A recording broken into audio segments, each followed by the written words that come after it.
மேடைகள்லையும் போய் முதல்ல நான் சொல்கிறது மிகவும் மகிழ்ச்சியாக இருக்கிறது அப்படின்னு. ஆனால் இந்த மேடைக்கு வந்த உடனே மிகவும் குளிர்ச்சியாக இருக்கிறது அப்படின்னு சொல்லணும்னு தோணுது. உள்ளூர் வாசிகள்லாம் பாதுகாப்பு உபகரணங்களோடு இருக்கீங்க. வெளியூரில் இருந்து விவரம் தெரியாமல் வந்து வாட்டர் பெட்டு கேள்விப்பட்டிருக்கேன். இன்றைக்கி அந்த பெட்டே வாட்டர் மாதிரி இருக்குது. தரையெல்லாம் ஜில்லுன்னு இருக்கு, காலை வச்சா விரைக்குது. சார் வந்தவொடனே கேட்டாங்க, என்ன சார் புது ஹேர் ஸ்டைலாக இருக்கேன்? குளிரில் விரைச்சிருச்சு சார். அது அது புது சிகை அலங்காரமாக உங்களுக்கு தெரியுது. நீலகிரி மாவட்ட நிர்வாகத்திற்கு முதல்ல பெரிய நன்றி. ஏன்னா எல்லா நாட்டுக்கும், எல்லா கலாச்சாரத்திற்கும், எல்லா மக்களுக்கும் தனித்தனி பண்பாடு இருக்கிறது. இந்த பண்பாடுங்கிற வார்த்தை ரொம்ப முக்கியம். ஏன்னா பண்பாடுங்கிற வார்த்தைக்கு என்ன அர்த்தம்னு நினைக்கிறீங்க? பண்படுவது தான் பண்பாடு. ஒரு இனக்குழு, ஒரு சமூகம், ஒரு மக்கள் கூட்டம் பண்படுகிற நிலை இருக்குல்ல, அதுதான் பண்பாடு. பண்படுறதுனா என்ன? ஒரு நிலம் இருக்குது, தரிசு நிலமாக இருக்குது. அந்த நிலத்தை வந்து விளைச்சி நிலமாக மாத்திரம்னா என்ன பண்ணுவோம்? அதை உழுகுவோம், உரமிடுவோம், அதை பக்குவப்படுத்துவோம், நீரிடுவோம், பிறகு விதை விதைப்போம். அப்படி ஒரு நிலம் பண்படுவதற்கே அவ்வளவு செயல்பாடுகள் வேண்டுமென்றால், மக்களின் மனம் பண்பட வேண்டுமென்றால் எவ்வளவு செயல்முறைகளை செய்ய வேண்டியது இருக்கிறது. அதை இந்த தமிழ் சமூகம் செஞ்சிருக்கு. அதோடைய நவீனமான முகம்தான் இந்த புத்தக திருவிழாக்கள். ஒரு அரங்கம் நிறைந்த கைதட்டல் நீங்கள் எல்லாரும் கொடுக்கலாம். ஆனால் ஆரம்பித்த உடனே இப்படி வெளியே கிளம்புவீங்க நான் எதிர்பார்க்கல. ஏதோ அவசர வேலையாக போகிறீங்களா? என்கிட்ட வரும்போது எது சொல்லியிருந்தாலும் நான் வந்து பேராசைப்பட்டிருக்க மாட்டேன். கல்லூரி மாணவர்கள் நிறைந்த அரங்கமாக இருக்கும் தம்பி. நான் மகிழ்ச்சி வெள்ளத்தில் ஆழ்ந்து நிறைய காதல் கவிதைகள்லாம் வேறு எடுத்துகிட்டு வந்துட்டேன். இப்போ நான் காதல் கவிதைகளை சொல்லி அதை நீங்கள் யார்கிட்ட சொல்லி பரவாயில்ல. நான் விடாமுயற்சியான ஆள், 106 நாள் உள்ளே இருந்திருக்கேன். அப்போ விடாமுயற்சி பற்றி உங்களுக்கு தெரிய வேண்டாமா? சரி, இப்போ சார் அவங்கள ஒன்றும் போக சொல்லியிருங்க, இல்லை இருக்க சொல்லியிருக்க. பாதி கவிதை காதல் கவிதையோடு போனாங்கன்னா அவங்களுக்கு தான் சிக்கல், எனக்கு இல்லை. இங்கே சுகி சிவம் ஐயா எனக்கு ரொம்ப பிடித்த பேச்சாளர். நீங்கள் யார் பேச்சை கேட்க வர்றீங்க வரலைங்கிறது முக்கியம் இல்லை. சுகி ஐயா பேசுகிறப்ப தயவு செஞ்சு எல்லோரும் வந்துடுங்க. ஏன்னா ஐயாவுடைய பேச்சை கேட்டதுனால தான் இன்றைக்கி நான் இங்கே நின்று பேசிகிட்டு இருக்கேன். சுகி சிவம் ஐயாவுடைய தகப்பனார் எழுத்தாளர் சுகி சுப்பிரமணியம் ஐயா. அவங்க மாநாடு நடத்துகிறாங்க, எழுத்தாளர் மாநாடு நடத்துகிறாங்க. அப்போ காமராஜர் ஐயா தலைவராக பொறுப்பேற்கிறாங்க, முதலமைச்சராக இருக்கிறாங்க. 10 மணிக்கு நிகழ்ச்சி தொடங்கணும். அவசரமாக காமராஜர் ஐயா வராங்க. வந்த உடனே நேரமாச்சுங்கிறாங்க. இல்லை சார் உங்களுக்கு ஒரு வரவேற்பு வழங்கிறோம், சீக்கிரம் பண்ணுங்க அப்படின்னு அவசரப்படுறாரு காமராஜர் ஐயா. முன்வரிசையில் உட்காந்துட்டார். அப்போ வரவேற்புரை நல்கிற சுகி சுப்பிரமணியம் ஐயா என்ன சொல்கிறாங்கன்னா, ஒரு கதை சொல்கிறேன், நிறையா பேசணுன்னு இருந்தேன், ஆனால் முதல்வருக்கு நேரம் இல்லை, ஒரு கதை மட்டும் சொல்கிறேன்னு அந்த கதையை சொல்லி ஒரு சுவாரஸ்யமான இடத்துல நிப்பாட்டிட்டாங்க. கதையை முழுசாக சொல்லணும்னு தான் நினைக்கிறேன், ஆனால் ஐயாவுக்கு தான் நேரம் இல்லை அப்படின்ட்டுருக்காங்க. காமராஜர் கீழே இருந்து யோ சொல்லி தொலையா அப்படின்ட்டுருக்கார். பாதியை மட்டும் கேட்டு மீதி என்ன ஆச்சுன்னு தெரியல, என்ன பண்ணுறது? அப்போ சுகி சுப்பிரமணிய ஐயா சொன்னாங்களா, ஒரு முதல்வரை விட ஒரு எழுத்தாளனுக்கு ஆளுமை இருக்கிறது என்பதை நீங்கள் புரிந்து கொண்டீர்களா அப்படின்னு கேட்டாங்க. காமராஜர் ஐயா சிரிச்சுட்டாங்களா. சிரிச்சுட்டு சரி கதையை சொல்லியா, யாருக்கு தெரியும், இப்போ தான் எழுதுனேன், அடுத்த வாரம் குமுதம் பாருங்க, மீது அதில் வேணால் வரலாம் அப்படின்னு சொன்னதா சுகி ஐயா இதை பதிவு செஞ்சாங்க. ஒரு எழுத்தாளருக்கோ பேச்சாளருக்கோ மக்கள் கிடைப்பது இருக்குல்ல, அது வரம். நிறைய பணம் கிடைக்கும், நிறைய பாராட்டு கிடைக்கும், பிக்பாஸ் டைட்டில் வின்னருங்கிற பேரு கூட கிடைக்கும். ஆனால் கேட்குற கூட்டம் கிடைக்கிறது இருக்குல்ல, அது அரிதினும் அரிது. ஏன்னா உங்கள் நேரத்தை நான் எடுத்துக்கிறதுங்கிறது ரொம்ப பொறுப்பான ஒரு விஷயம். இப்போ இங்கே இருக்கிற எல்லாரும், முத்துக்குமரன் 2 பசங்க வந்து சொன்னாங்க மதுரை தமிழ்ச்சங்கத்திலேருந்து, அண்ணே உங்கள் பேச்சு கேட்குறதுக்காக நாங்கள் வந்து கல்லூரியெல்லாம் விடுப்பு போட்டு வந்தோம்னே அப்படின்னாங்க. உண்மையா இல்லை சும்மா சொன்னாங்களான்னு தெரியல, ஆனால் கேட்குறப்ப நமக்கு மகிழ்ச்சியாக இருக்குல்ல. ஏன்னா ஒரு பேச்சை கேட்குற எல்லாரும் என்ன மாதிரியா வந்து உட்காருவாங்கன்னு தெரியாது. ஒரு ராஜா என்ன பண்ணாரா, அவங்க நாட்டில் சிறந்த வீரன் யாருன்னு கண்டுபிடிக்கன்னு நினச்சாராம். அதை நினச்சி ஒரு பெரிய போட்டி நடத்தியிருக்கார். ஒரு பெரிய குளம், இந்த கடைசியிலேருந்து அந்த கடைசி வரைக்கும் குழி வெட்டி குளம் அமைச்சு விஷப்பாம்பு முதலை விஷச்செடி இதெல்லாம் போட்டு அறிவிப்புடுறார் ராஜா. இந்த குளத்தை யார் நீந்தி கிடக்குறீங்களோ அவங்களுக்கு 100 ஏக்கர் நிலம் தர்றேன், அது வேணாம்னு சொல்லிவிட்டு 1000 ஆடு தர்றேன், அதுவும் வேணாம்னா என் பொண்ணே தரேன் அப்படிங்கிறார். பொண்ணு பார்த்தா ஊட்டியில் பிறந்த பிள்ளை மாதிரி அவ்வளோ அழகாக இருக்கு, எழில்மிகு அழகு. கேட்ட உடனே எங்களை மாதிரி பயிலும் பூரா கிளம்பிட்டாங்க. கிளம்பி வந்து குளத்தை சுற்றின்னுட்டான் பூரா பயிலும். குளத்தை பார்த்தோன்னே எல்லாருக்கும் டர்ரு. ஏன்னா உள்ளே இருந்து பாம்பு போங்குது, முதல்ல வாங்குது. இந்த பிள்ளைக்கு ஆசைப்பட்டு இதில் வந்து வாழ்க்கை இழக்கிறதுக்கு ஏதோ வத்தலோ நமக்கு ஏற்றதை பிடிச்சிட்டு ஓடிடலாம்டாங்கிற மாதிரி எல்லாம் நிற்கிறாங்க. அப்போ என்ன ராஜா வருத்தமாக இருக்கார், என்னடா ஒரு வீரம் இல்லையா அந்த நாட்டில் அப்படின்னு அவர் வருந்துற அந்த தருவாயில், என்னைய விடுங்க, உங்களை மாதிரி ஒரு இளைஞன் அப்படியே குட்டுன்னு ஓடி வந்து குளத்தில் குதிச்சிட்டான். குதிச்சு முதல்ல எல்லாம் மிதிச்சு பாம்பெல்லாம் தள்ளி விட்டு செடியெல்லாம் அத்தெறிஞ்சு மேலே வந்துட்டான். கொண்டாடுறாங்க மக்கள், அப்படி தோளில் தூக்கி வச்சு குதிக்கிறாங்க. மேடைக்கு வந்தோடனே ராஜா கட்டி பிடிச்சி முத்தம் கொடுக்குறார். அவர்கிட்ட வாங்கவா வந்தேன், இருந்தாலும் வாங்கிக்கிட்டான். கேட்குறா ராஜா, என்ன தம்பி என்ன வேணும், 100 ஏக்கர் நிலம் வேணுமா? இல்லை வேணாம் ராஜா. 1000 ஆடு வேணுமா? அதெல்லாம் வேணாம் ராஜா. என் பொண்ணு வேணுமா? வேணாம் ராஜா. அப்புறம் என்ன தாண்டா வேணும்? என்னை எவன் தள்ளி விட்டான்னு தெரிஞ்சான் அப்படின்றிருக்கேன். அவனையே எவ்வளோ தள்ளி விட்டுருக்கேன், அவன் தப்பிச்சா போதும்டான்னு கிளம்பி நீச்சல் அடித்து அப்படி மேலே வந்திருக்கான். அப்படியாக இந்த அரங்கில் வந்து அமர்ந்திருக்கும் என் சகோதர சகோதரிகளே, தோழர்களே, தோழிகளே, நண்பர்களே, வர சொல்லியிருக்காங்க, வந்தாச்சு. வெளியே போனால் வேணா பார்ப்பாங்க. நான் வேற அவசரப்பட்டு முன் வரிசையில் உட்காந்துட்டேன். இவன் வேற நம்மளை பார்த்துக்கிட்டே பேசுகிறான், எந்திரிச்சு போனால் ஏசுகிறான். அப்படியாக நீங்கள் உட்கார்ந்து இருக்கிற பொறுப்பு உங்களுக்கு இருந்தாலும் எனக்கு ஒரு பொறுப்பு இருக்குது. ஏன் புத்தகங்களை வாசிக்கணும், ஏன் தமிழ் வேணும் அப்படின்னு சொல்கிறோம்னா, ஃபெட்னாங்கிற ஒரு அமைப்பு இருக்குது, வட அமெரிக்க தமிழ் சங்கங்கள் பேரவைங்கிற ஒரு அமைப்பு. அமெரிக்காவில் அவங்க ஒரு நிகழ்வு நடத்துகிறாங்க. ட்ரம்ப் வந்ததுக்கப்புறம் அமெரிக்காவுக்கு நம்ம ஊர்லேருந்து ஆளை ஏற்றுறதே நிறுத்திட்டாங்களாம். நல்லதுன்னு வைங்க, நம்மளை கூப்பிட்றாங்க, வாங்க தம்பி முத்துக்குமரன் நீங்கள் வந்து பேசணும். நான் நக்கீரன் கோபால் அண்ணே, நம்ம பரிதாபங்கள் கோபி சுதாகர் அண்ணே எல்லோரும் கிளம்பி போகிறோம் ஒரு ஆவலோடு. போனால் அந்த வீசா எடுக்கிற வெள்ளைக்காரர் இருக்கார். ஒரு வெள்ளைக்காரரு, ஒரு வெள்ளைக்கார அம்மா. பார்த்தோன்னே தெரிஞ்சிருச்சு அந்த அம்மா சிடு மூஞ்சி, இவர் கொஞ்சம் அப்பாவின்னு. நானும் சுதாகரனும் விவரமாக அந்த பக்கம் வந்துட்டுக்கிட்டோம். கோபி அண்ணே அந்த அம்மா கிட்ட போயினார், ரிஜெக்ட் ஆகி அப்புறம் மறுபடியும் ஓகே ஆகி வந்தார். அவர் ஹூ ஆர் யூ அப்படின்னார். I am a Tamil orator. I will speak about our culture, our language and motivation. And what did you participated in? I won Big Boss title in last season. Oh, Big Brother? அப்படின்னார். Yes, I am big fan. என்ஜாய்னு உடனே குத்தி கொடுத்துட்டாந்தாலு. அமெரிக்காவுக்கு வீசாவே கிடைக்காதுன்னாங்க. அமெரிக்காவுக்கு வீசாவே கிடைக்குதுனாங்க. கலந்து big பாஸில் ஜெயிச்சா America வீசாலாம் கிடைக்கும் எனக்கு அன்னைக்கு தாங்க தெரிஞ்சுது. அங்கே அமெரிக்காவில் போனால் ரேலியில் பேசி அங்கேருந்து மினியோபாலிஸ்லேருந்து நியூயார்க்லேருந்து சிக்காகோவில் விவேகானந்தர் பேசின இடத்தெல்லாம் போய் பார்ப்பேன்னு கனவுல கூட காணலை. அங்கேருந்து சிக்காகோவிலேருந்து ஹூஸ்டன்லேருந்து டேலஸு 7 ஊர்களில் போய் பேசி, இங்கே 1 மாதம் இருந்தால் என்ன சம்பாதிப்போனா அதை ஒரு 20 நாளில் சம்பாதிச்சுட்டு செழிப்பா நானும் அமெரிக்கா போயிட்டு வந்தேங்க அப்படின்னு அமெரிக்கா வீசாவோடு திரும்பி வந்தேன். இது எல்லாத்தையும் எது கொடுத்துச்சுன்னா தமிழ் தான் கொடுத்துச்சு. இது எல்லாத்தையும் எது கொடுத்துச்சுன்னா வாசிப்பு தான் கொடுத்து. ஏன் புத்தகம் யாரோ புலமை படைத்தவங்க கொடுத்தாங்கன்னா சார் சொன்னாங்க. இல்லை சார், நான் தான் சார் கொடுத்தேன், மனுஷங்க சார். இந்த புத்தகம் உங்கள் அகத்திற்கு ஏதோ ஒரு புத்துணர்ச்சியை கொடுத்து உங்கள் புத்திசாலிகளாகவோ அல்லது ஏதாவது ஒன்றாகவோ மாற்றிவிடும் நண்பர்களே. சத்தியமாக நீங்கள் நம்பலாம்.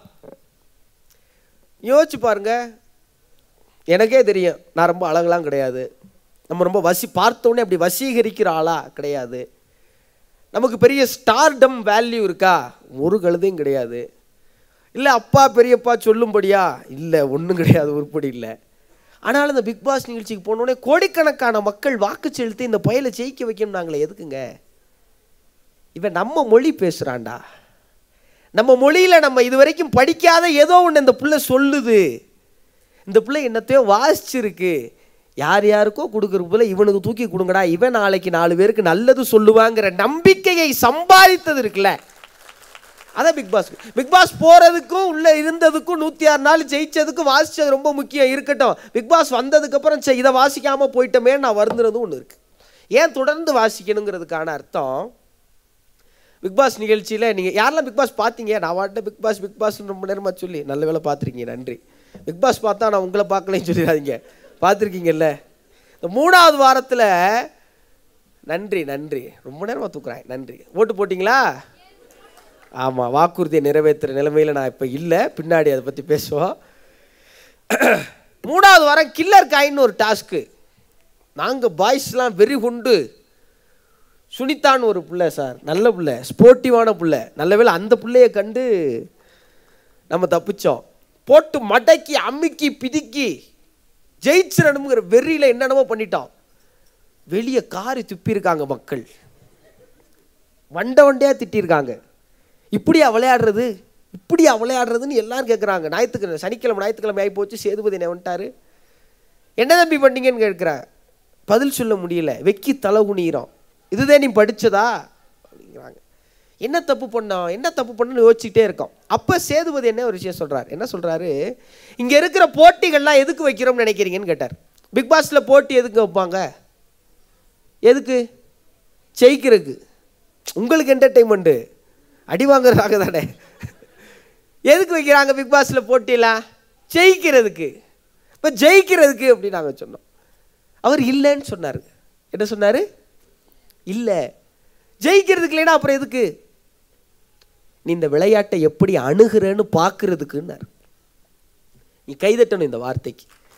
ஒரு போட்டி நீங்கள் வெற்றி பெறுவதற்காக நடத்தப்படுவது இல்லை, அதை எப்படி நீங்கள் அணுகுகிறீர்கள் என்பதை பார்ப்பதற்காக நடத்தப்படுகிறதுன்னு சொன்னார்.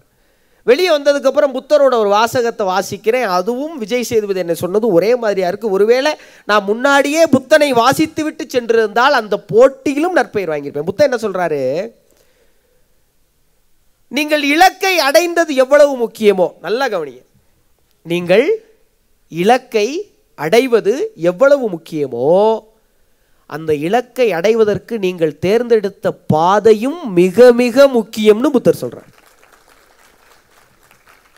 இதைத்தான் வாசிப்பு உங்களுக்கு கொடுக்கும். நான் ஓடி வந்துட்டேன், ஜெயிச்சிட்டேன், கொடி நாட்டிட்டேன், சரி, எப்படி ஜெயிச்ச? எந்த வழியில் வந்த? வர்ற வழியில் யாருக்கெல்லாம் உதவி செஞ்ச? வர்ற வழியில் எவ்வளவு மனிதாபிமானத்தோடு நடந்துக்கிட்ட? வர்ற வழியில் என்ன நல்லதுக்கு நீ காரணமாக இருந்த? அது எதுவுமே இல்லை சார், வந்தேன் ஜெயித்தேன், அப்போ போய் ஓரமாக உட்காருன்ற உலகம். அது எதுவுமே இல்லை, வந்தேன் ஜெயித்தேன், 2 பேரை தள்ளி விட்டு வந்தேன், அப்போ உனக்கு பாவ கணக்கு. அப்போ நீங்கள் வர்றது முக்கியம் இல்லை, எப்படி வர்றோங்கிறது முக்கியம். எப்படி பேசணும்னு நீங்கள் வாட்சாதாங்க தெரியும். இப்போ நான் உங்கள் முன்னாடி உட்காந்துருக்கேன், இன்னும் உங்கள் கொஞ்சம் நேரத்தை எடுத்துக்கணும், உங்கள் நேரத்தை நான் திருடணும். ஆனால் நான் திருடுறது உங்களுக்கு தெரியாத மாதிரி திருடணும். பேசி முடிச்சுட்டு போனோம், இவ்வளோ நேரமாக பேசிட்டேன் பாவி பைய அப்படின்னு நீங்கள் எல்லாம் நினைக்கிற மாதிரி பேசணும்.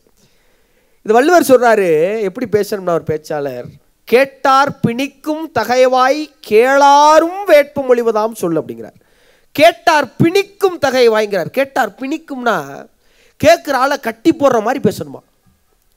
பேசி முடிச்சோடனே நீங்கள் எல்லாம் சேர்ந்து வெளியே இருக்க மரத்தில் எண்ணெயை கட்டி போட்டுறக்கூடாது. வேண்டா, உன்னைய கூட்டியாந்து நீ எங்கேயாவது பேசுவனி அப்படி நீங்களாம் எண்ணெயை கட்டி போட்டுறக்கூடாது. ஒரு பேச்சு கட்டி போடணும். கேளாரும் வேட்பு மொழிவதாம் சொல்லுனா சௌந்தர்யா ஃபேன்ஸ்லாம் கைதுக்குங்க, அவங்களும் கேட்குற மாதிரி பேசணும். அதுதான் கேளாரும் வேட்பு மொழிவதாம் சொல். இதை தான் தமிழ் உங்களுக்கு காலங்காலமாக நீங்கள் எப்படி வாழணுங்கிறத இந்த புத்தகங்கள் உங்களுக்கு சொல்லிக் கொடுக்கு. பாரதிதாசனுடைய நிறைய கவிதைகள் இருக்கு. அதில் எனக்கு ரொம்ப பிடிச்ச கவிதை ஒன்று, இது பாரதிதாசன் கண்ணதாசனோடது. கண்ணதாசன் என்ன சொல்றாரு, இப்படி ஆரம்பிக்கிறார் ஒரு கவிதையை. பிறப்பின் வருவது யாதன கேட்டேன், பிறந்து பார் என இறைவன் பண்ணித்தான். கடவுள்கிட்ட கேட்குறாராம், சார் பிறந்தா என்ன கிடைக்கும்? பிறந்து பாருன்னு கடவுள் சொல்லிட்டார். சரி. கல்வி என்பது யாதன கேட்டேன், கற்றுப்பார் என இறைவன் பணித்தான். கல்வினா என்ன? படிச்சு பாரு தெரியும்.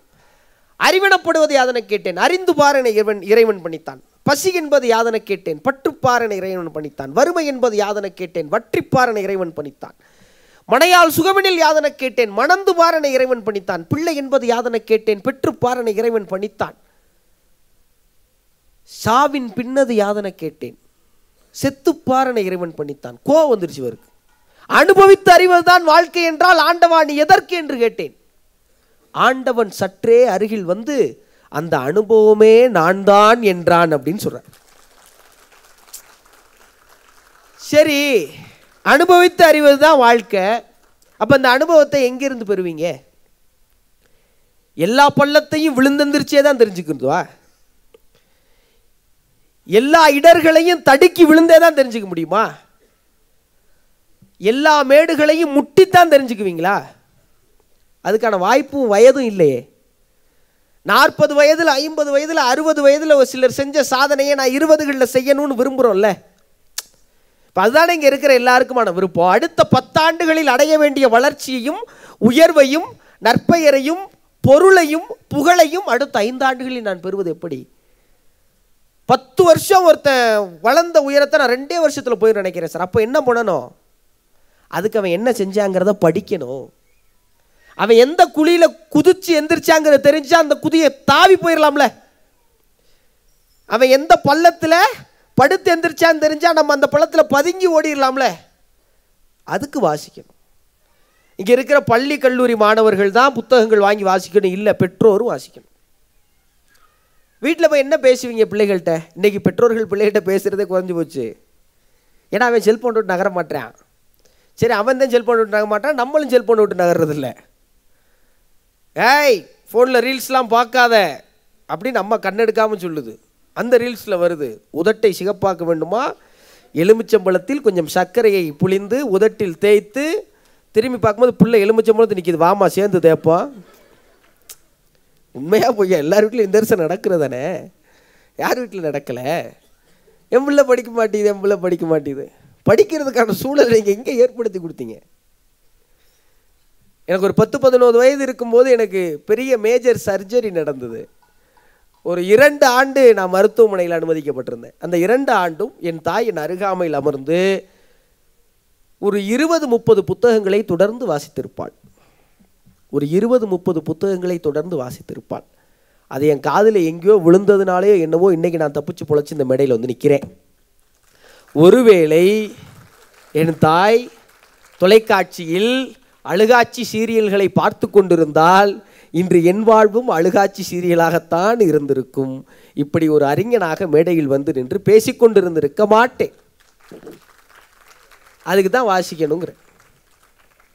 வாசிச்சா என்ன சார் கிடைச்சிரும்? என்னம்மா வாசிக்கணும் இன்ட்ரெஸ்டாக இல்லையே, ஒரு பிடிப்பு இல்லையில, என்ன வாசிக்க சொல்கிறீங்க?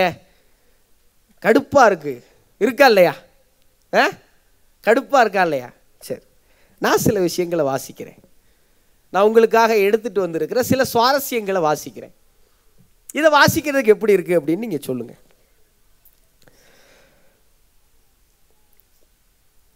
என் உலகத்தை அழகான பொருட்கள் கொண்டு நிரப்ப விரும்பினேன். இது ஒரு ஹைக்கூ. எப்படி தொடங்குது? என் உலகத்தை அழகான பொருட்கள் கொண்டு நிரப்ப விரும்பினேன். முதலில் உன்னை வைத்தேன், அவ்வளவுதான், நிரம்பி விட்டது என் உலகு. எனக்கும் உனக்கும் ஏணி வைத்தாலும் எட்டாது. முதல் வரி என்ன? எனக்கும் உனக்கும். உண்மைதானே? கண்ணை மூடிக்கிறான் இங்கே ஒரு பய வெக்கம் தாழலை. ஐயோ ஏனே நீங்கள் வர. எனக்கும் உனக்கும் ஏணி வைத்தாலும் எட்டாது, காதல் வைத்தால் எட்டும். எப்படி? எனக்கு உனக்கும் ஏணி வைத்தாலும் எட்டாது, காதல் வைத்தால் எட்டும். இன்னும் நிறைய எடுத்துகிட்டு வந்தேன். இந்த கவிதை ரொம்ப க்யூட்டாக இருந்தது.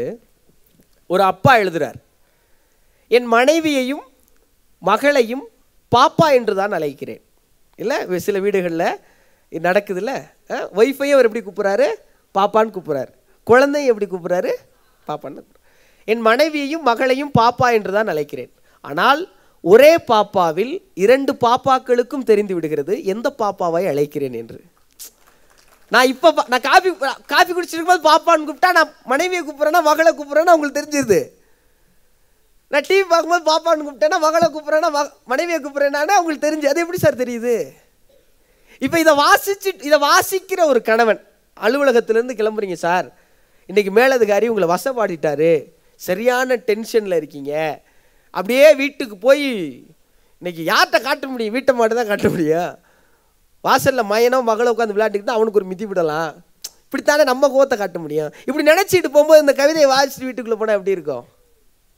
எப்படி இருக்கும்? உள்ளே போனோடனே பாப்பான்னு கூப்பிடுவீங்க. உங்கள் மனைவிக்கே சந்தேகமாயிரும், என்னாச்சு இந்த ஆளுக்கு, ஆர் யூ ஓகே அப்படின்னு கேட்பாங்க. அப்போ உங்கள் வாழ்க்கையை இன்பமயமாக்குவதற்கு என்ன வேணும்? கவிதைகளை சத்தியமாக நீங்கள் வாசிக்கணும், வேறு வழியே கிடையாது. கவிதைகள் உங்கள் வாழ்க்கையை இனிமையாக்குறதுக்கு மட்டும்தானா? இல்லை. யுகபாரதி யாருக்கெல்லாம் பிடிக்கும்? யுகபாரதி கவிஞர் யுகபாரதி எனக்கு ரொம்ப பிடிச்ச கவிஞர். யுகபாரதி இப்படி ஒரு கவிதை எழுதுகிறார். வயலுக்கு சென்றவர்கள் வீடு திரும்பும் வரை பக் பக் என்று அடித்துக் கொள்கிறது ஆழ்மனது. வயலுக்கு சென்றவர்கள் வீடு திரும்பும் வரை பக் பக் என்று அடித்துக் கொள்கிறது ஆழ்மனது. செத்தா தூக்கி போடக்கூட காசு இல்லை. இப்படி அந்த கவிதை முடியுது. கவிதையுடைய தலைப்பு தஞ்சை. தஞ்சையில் விவசாய நிலங்களும் விவசாய மக்களும் விவசாய பொருட்களும் என்னவாக இருக்குது என்பது ஊட்டியில் கான்வென்ட்லேயோ சென்னையில் ஒரு பெரிய வசதி படைத்த ஒரு பள்ளிக்கூடத்திலேயோ படிக்கிற ஒரு மாணவனுக்கோ மாணவிக்கோ தெரியுமா தெரியாதா? தெரியாது. இந்த சாப்பாடு நல்லா இல்லைன்னு குப்பையில் கொண்டு போய் கொட்ட போகிற ஒரு குழந்தை இருக்குல்ல, அது கையை யார் சார் பிடிச்சி தடுப்பா? ஹாஸ்டல் வார்டனா? ஆசிரியரா? அம்மா அப்பாவா? இந்த கவிதை தடுத்து நிறுத்தும். இந்த கவிதை தடுத்து நிறுத்தும். அதுக்கு என்ன பண்ணணும்? நீங்கள் படிச்சீங்கன்னா படைப்பாளிகளாக மாறுவீங்க. கவிக்கு அப்துல் ரஹ்மான் சொல்கிறாரு, வாக்கியங்களை ஒடித்து போடுவது அல்ல கவிதை. எப்படி? வாக்கியங்களை ஒடித்து போடுவது அல்ல கவிதை, ஒடித்து போடப்பட்ட மக்களுக்காக வாக்கியங்களை அமைப்பது தான் கவிதை. நீ கைதட்டணும் கவிக்கு அப்துல் ரஹ்மான். இந்த உலகம் இதை படைக்கணும்னா அவன் அதை வாசிக்கணும்ல. இதை படைக்கணும்னா அவன் அதை என்ன பண்ணணும்? வாசிக்கணும். வாக்கியங்களை ஒடித்து போடுவது அல்ல கவிதை, ஒடித்து போடப்பட்ட மக்களுக்காக வாக்கியங்களை அமைப்பது தான் கவிதை. கவிக்குமார் தாயுமானவன்னு ஒரு கவிஞருங்க, அவருடைய ஒரு கவிதை ஒன்று படித்தேன். இதை நான் யதார்த்தமாக சிங்கப்பூரில் ஒரு மேடையில் போய் சொல்கிறேன். பின்னாடி ஓடி விட்டார், சார் நான் தான் சார் அந்த கவிஞன்னு. ரொம்ப மகிழ்ச்சியாக இருந்தது அந்த கவிதை. நான் தலைப்பு அப்புறம் சொல்கிறேன், முதல்ல அந்த கவிதையை சொல்கிறேன். கோவிலுக்குள் மறுக்கப்பட்டவனின் காலில் விழுந்தது. நல்லா கவனிங்க. கோவிலுக்குள் மறுக்கப்பட்டவனின் காலில் விழுந்தது கோபுர நிழல். இப்படி ஒரு கவிதை படித்தோடனே அப்படியே நான் விரைச்சு போயிட்டேன். தலைப்பு என்ன தெரியுமா? பாவ மன்னிப்பு. அப்போ இந்த சமூக நீதினு ஒன்று இருக்குது. கோயிலுக்குள்ள ஒருத்தனை நீ தடுத்து நிறுத்தினா கோபுரம் கோபுரம் கும்பிட்டா கோடி புண்ணியம் நமக்கு சொல்லி கொடுத்துருக்கோம். அப்போ அந்த கோபுரத்தை பார்க்க விடாமல் ஒருத்தனை தடுத்தினா கோபுரம் அவன் காலில் விழுகும்டான்னு சமூக நீதியை எடுத்து சொல்லுகிற ஒரு கவிதையை படித்த ஒருவன் இந்த மண்ணில் சமூக நீதி இல்லாமல் நடந்துக்குவானா? சமூக நீதியில் நீங்கள் எல்லாரும் நேரம் இருந்தால் வாசிப்பது எப்படின்னு ஒரு புத்தகம் இருக்குது. வாசிப்பது எப்படின்னு சொல்லி தமிழ் பேச்செங்கள் மூச்சில் எங்கள் வழிகாட்டியா இருந்த அண்ணன் செல்வேந்திரன் அவர்கள் எழுதின புத்தகம். வாசிப்பது எப்படியா அப்படின்னா அந்த புத்தகத்தில் ஏன் ஒருத்தன் வாசிக்கணும்னு அவர் சொல்லிடுவார். சூழலியல் பற்றி படித்த ஒரு பையன். யானை டாக்டர் யாரெல்லாம் வாசிச்சிருக்கீங்க அல்லது கேள்விப்பட்டிருக்கீங்க? ரொம்ப மகிழ்ச்சி. யானை டாக்டர் வாசித்த எல்லாரும் அந்த புத்தகத்தை 80 பக்கம் குட்டி உண்டு புக்கு ஒரு பேருந்து பயணத்தில் நீங்கள் வாசித்து முடிச்சிடலாம். யானை டாக்டரை வாசித்து முடிச்சிட்டிங்கன்னா உங்களுக்கு தெரியும் கோயிலில் யானைகளை பார்க்குறது யாருக்கெல்லாம் பிடிக்கும். யாருக்கெல்லாம் பிடிக்கும்? நல்லா கைதுக்குங்க, நல்லா கைதுக்குங்க. சிறப்பு. அந்த புத்தகத்தை வாசித்ததுக்கப்புறம் உங்களால் கோவிலில் யானைகளை பார்க்கவே முடியாது. கோயில்களை யானையை பார்க்கும்போது உங்களுக்கு மனசு வலிக்கும், உங்கள் மனசு வேதனையாக இருக்கும். ஏன் தெரியுமா? நமக்கெல்லாம் ஸ்ட்ரெஸ் இருக்குல்ல, இன்னைக்கு கோவிலில் சங்கிலியால் கட்டப்பட்ட எல்லா யானைக்கும் ஸ்ட்ரெஸ் இருக்குன்னு ஆய்வு பண்ணி கண்டுபிடிச்சிருக்காங்க.